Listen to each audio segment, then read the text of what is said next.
పూరా లోకల్. ఇంత బాగా ఉన్న తెలంగాణ ఎందుకు ఆగమైంది? 10 ఏళ్లు కేసీఆర్ ఉన్నప్పుడు మన రాష్ట్ర వృద్ధి రేటు అంటే మన ఆదాయం ఎవ్రీ ఇయర్ 12% పెరిగింది. రేవంత్ రెడ్డి రాగానే ఎందుకు తగ్గింది?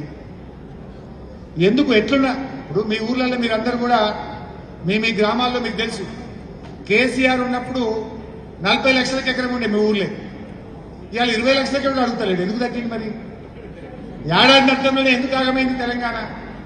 ఎందుకు ధరలు పడిపోయినాయి? అంటే ఈయన అజ్ఞానపు మాటలు, తుగ్లక్ పాలన, అజ్ఞానపు మాటలు. రేవంత్ రెడ్డి మాట్లాడే పిచ్చి మాటలతో, అజ్ఞానపు మాటలతో, తుగ్లక్ నిర్ణయాలతో ఈ రాష్ట్రం చాలా ఇబ్బంది పడతా ఉంది. మన కేసీఆర్ పాలనలేమో చాలా అద్భుతంగా ఉండే. ఈ దేశానికి దిక్సూచిగా నిలిపిండు కేసీఆర్. మన మిషన్ కాకతీయ అని ఒక చెరువులను పునరుద్ధరణ చేసే కార్యక్రమం కేసీఆర్ చేసిండు.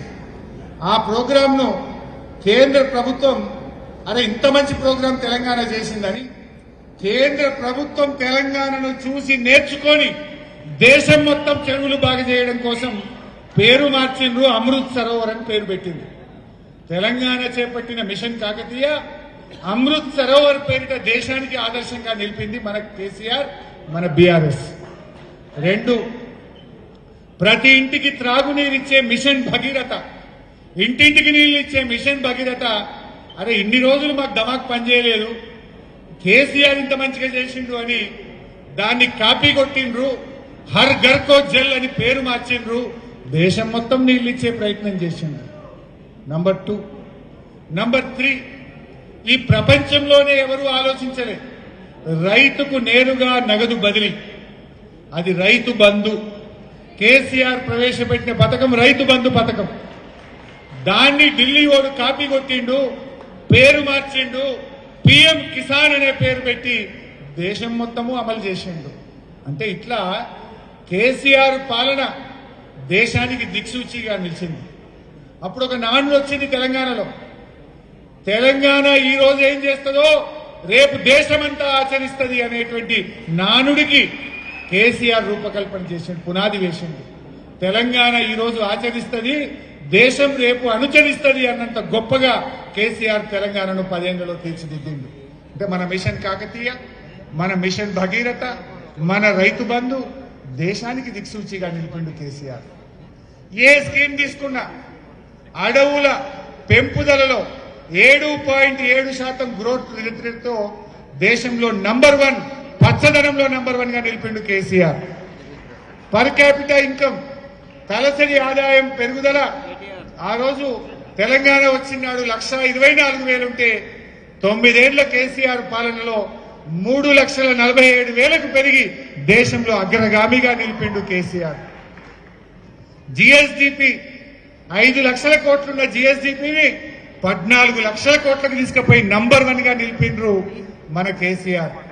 అట్లా మీరు ధాన్యం ఉత్పత్తిలో నంబర్ 1, డాక్టర్ల ఉత్పత్తిలో నంబర్ 1, అడవుల పెంపుదలలో నంబర్ 1, గ్రామ పంచాయతీల అవార్డులలో నంబర్ 1, గురుకులాల స్థాపనలో నంబర్ 1, ప్రతి ఇంటికి త్రాగునీరు ఇవ్వడంలో నంబర్ 1. ఇట్లా చెప్పుకుంటూ పోతే అనేక రంగాల్లో తెలంగాణ నంబర్ 1గా నిలిపిండు కేసీఆర్.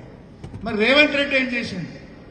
రేవంత్ రెడ్డి ఏం చేసిండు అంటే ఆయన వచ్చినాక ఇవాళ దేశంలో మన పరిస్థితి ఎట్లా తయారైపోయిందంటే ఎండ్ల చూసినా ఆగమైపోయింది. శాంతి భద్రతల్లో చివరి స్థానం, రియల్ ఎస్టేట్ డమాల్ అయిపోయింది. రాష్ట్ర ఆర్థిక వృద్ధి అంటే సంవత్సరం మీద సంవత్సరం గ్రోత్ రేట్, ఇన్కమ్ యొక్క, రాష్ట్రం యొక్క ఆదాయ పెరుగుదల కేసీఆర్ ఉన్నప్పుడు 12 నుంచి 16% ఉండేది.